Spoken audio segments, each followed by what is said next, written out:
So we want to determine the local and absolute maximum and minimum for the following. So here we have 4 different graphs, okay? So we're going to have to answer this 4 different times.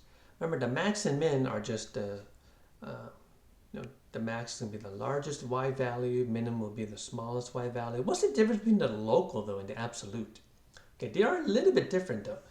Okay, now it is possible that they can be the same, okay? But the absolute max and the absolute min is the single, right, largest and smallest y value that is on the graph, okay? So the absolute, there's only one. There could be one absolute max, there could be one absolute min. Now, it's possible that there is none as well, okay?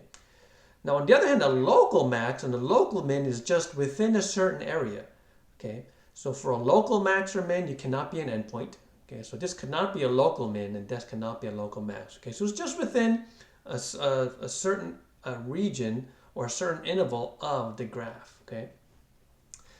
So let's take a look here at A, here, this graph, right? So if we want to do a local, let's say a local min, right? The local min here would be the 4, okay? This y value is smaller than the points immediately to the left and to the right of it, okay? The local min would be 4. Now that would be the answer, right? Now sometimes we say at x equals 4, okay? But the y value is the local min, okay? The local max here, right, would be the 6, okay?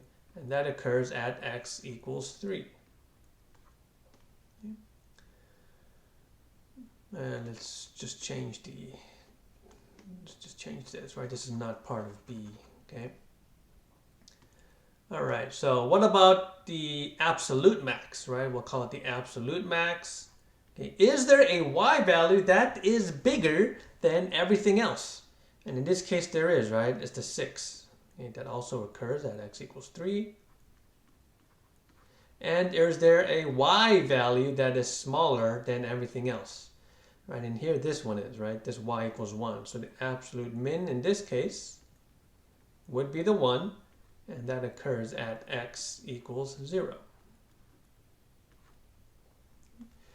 Now for B, okay, is there a local min? Is there a y value that is smaller than the other ones in its immediate left and right? Right. So remember, endpoints cannot be a local max or min. Okay. The reason is, well, it just ends here, right? It doesn't extend to the left beyond this. And same thing for this point right here. Okay, the graph does not extend to the right.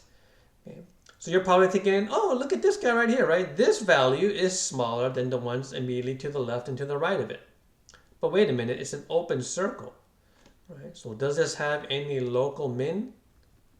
In this case, there is none. Okay, because once again, because of the open circle, right? It is not included as part of the graph. Okay, is there any local max?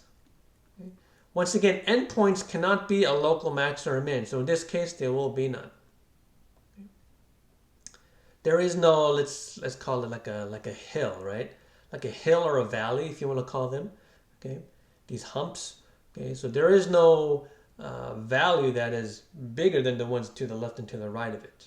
Okay. Now, is there an absolute max? Is there a y value that is bigger than all the other ones? And in this case, yes, this 3, right? This y equals 3 that occurs at x equals 5. That is an absolute max. Is there an absolute min there?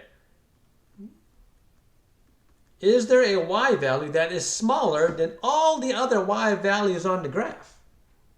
And once again, you're looking at this guy and saying, yeah, this certainly looks to be the smallest y value, but it's an open circle, right?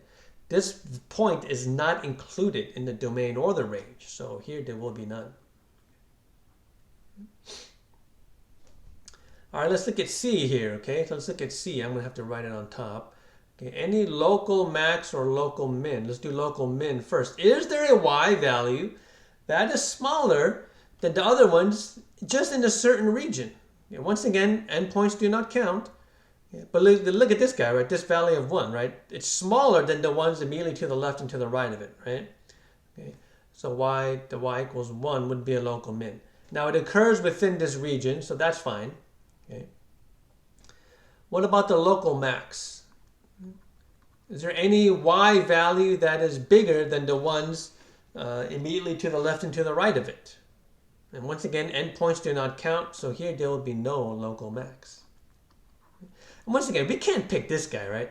We can't pick this guy and say, oh, that's a local max because, well, to the right of it, there's a y value that is bigger. Okay? But if you notice this value of 1, right?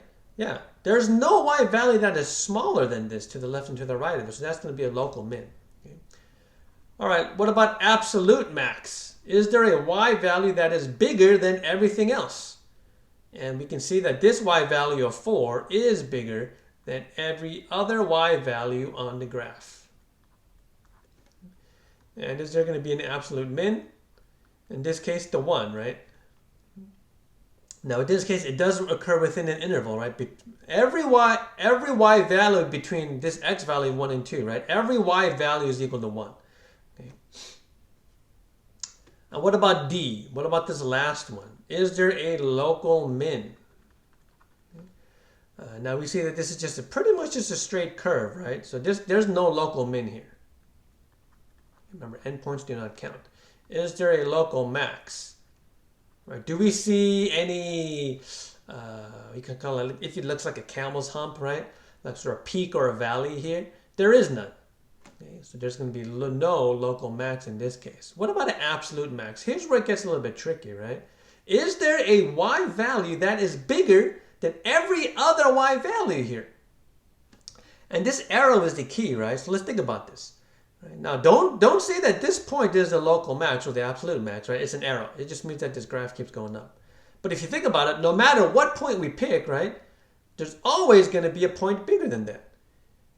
And then there's always going to be a point bigger than that, right? And there's always going to be a point bigger than that. So these arrows, right, okay, means that the graph just keeps going up forever and ever. So can we say that infinity is the absolute max?